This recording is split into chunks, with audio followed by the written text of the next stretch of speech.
Bharatiya Janata party Delhi में बुरी तरह से चुनाव हार गई। इस बार 0 सीट दी हैं उसको, और 0 सीट वाली पार्टी अब क्योंकि केंद्र में बैठी है तो पिछले दरवाजे से दिल्ली में सरकार चलाना चाह रही है। सेंट्रल गवर्नमेंट पार्लियामेंट में एक बहुत ही अलोकतांत्रिक और असंवैधानिक बिल दिल्ली के संबंध में लेके आई है।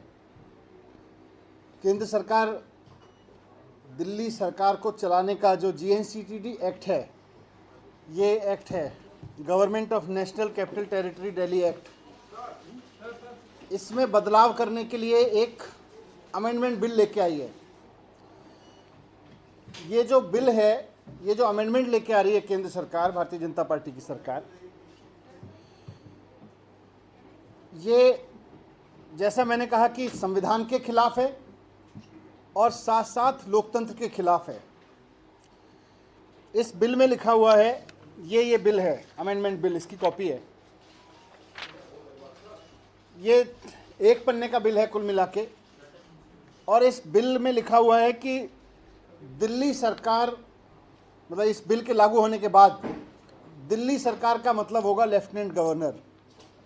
दिल्ली में चुनी हुई सरकार का मतलब अब कुछ नहीं रह जाएगा।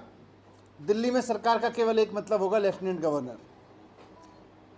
ये बहुत ही खतरनाक अमेंडमेंट है, लोकतांत्रिक हिसाब से देखें और संविधान के हिसाब से देखें, दोनों तरफ से।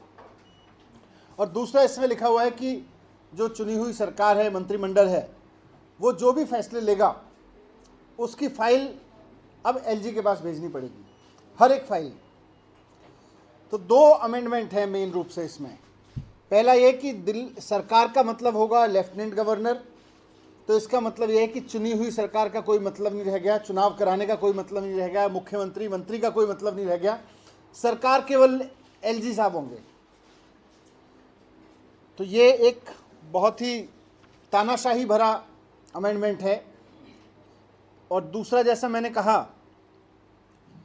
कि हर एक फाइल LG के पास भेजनी पड़ेगी, ये भी अपने आप में एक बहुत तानाशाही भरा है कि फिर सरकार चुनने का मतलब क्या रह गया, फिर चुनाव क्यों करवाते हो, फिर डेमोक्रेसी का दिखावा क्यों करते हो।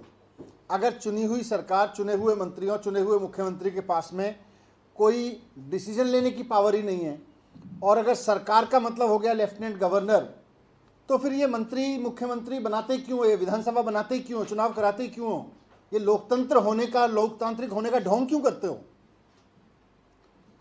तो ये जो भारतीय जनता पार्टी का अप्रोच है, केंद्र में बैठ के जनता के निर्णय के खिलाफ इस तरह की हरकतें करना, साम दाम दंड भेद किसी भी तरह से, पहले तो चुनाव जीतने की कोशिश करना, जब जनता चुनाव में हरा दे तो उसके बाद चुने हुए MLAs को खरीद के सरकार बनाने की कोशिश करना, सरकार चलाने की कोशिश करना, और जहां MLAs ना बिक पाएं दिल्ली जैसी जगह पे, जब वो इसमें भी फेल हो गए कि MLAs खरीद पाते, तो उसके बाद में उन्होंने कॉन्स्टिट्यूशन के अगेंस्ट जाके, सुप्रीम कोर्ट के जजमेंट के अगेंस्ट जाके ये कानून अमेंडमेंट पास लेके आए हैं।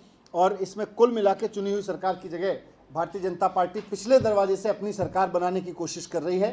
ये सवाल सिर्फ आम आदमी पार्टी और भारतीय जनता पार्टी का नहीं है, ये इस देश के संविधान के ऊपर बहुत खतरा है कि केंद्र में बैठी हुई सरकार क्या कोई भी कानून पास करके जनता द्वारा चुनी गई सरकार को साइड करके गवर्नर और लेफ्टिनेंट गवर्नर के जरिए सरकार चलाने का नया तरीका खोज के लाई है, वो भी तब जबकि उसके खरीदने पे उसको MLAs नहीं मिल रहे या जनता ने उसको 0 पे कर दिया।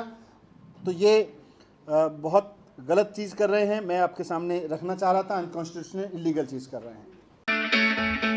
It's great to see you here. Thank you for watching our work. If you haven't subscribed yet, don't forget to click the bell icon and subscribe to Mojo Story and support independent, robust journalism.